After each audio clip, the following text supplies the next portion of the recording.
अगर कोरोना मरीज पार्क में टहल कर चला गया हो तो क्या वहां जाने से हो सकती है महामारी?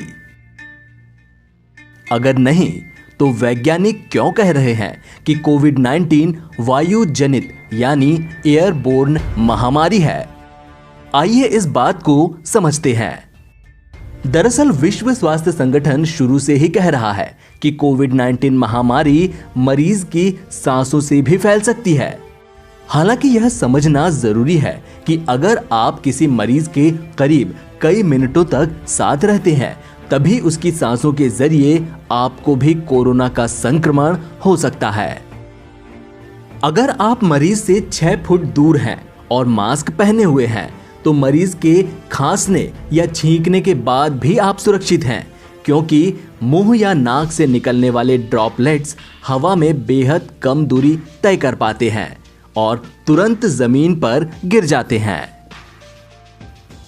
पिछले महीने 239 वैज्ञानिकों और इंजीनियरों ने खुली चिट्ठी लिखकर WHO से कोविड-19 के एयरबोर्न स्प्रेड की आशंका स्वीकार करने की मांग की थी। उसके बाद WHO ने सहमति दे दी और कहा कि बेहद करीब में हवा के जरिए कोरोना वायरस का संक्रमण संभव है। इसका मतलब ये है कि कुछ परिस्थितियों में आप किसी मरीज से सटे बिना या मरीज के छींकने या खांसने के बिना भी सिर्फ करीब होने के कारण संक्रमित हो सकते हैं। ध्यान रखिए कि WHO ने यह नहीं कहा कि यह कोरोना वायरस के संक्रमण का मुख्य जरिया है, बल्कि इसकी सिर्फ आशंका जताई है। विश्व स्वास्थ्य संगठन की इस सलाह में कई शर्तें हैं। इसमें कहा गया कि अगर कमरों में हवा गुजरने यानी वेंटिलेशन की व्यवस्था नहीं हो या अच्छी व्यवस्था नहीं हो और वहां लोगों की भीड़ ज्यादा वक्त तक इकट्ठी रहे तो एक से दूसरे में कोरोना का संक्रमण हो सकता है।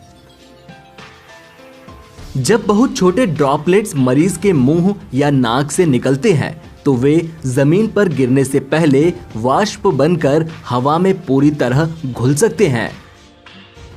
तब मरीज से निकले वायरस धूल की तरह हवा में मिल जाते हैं।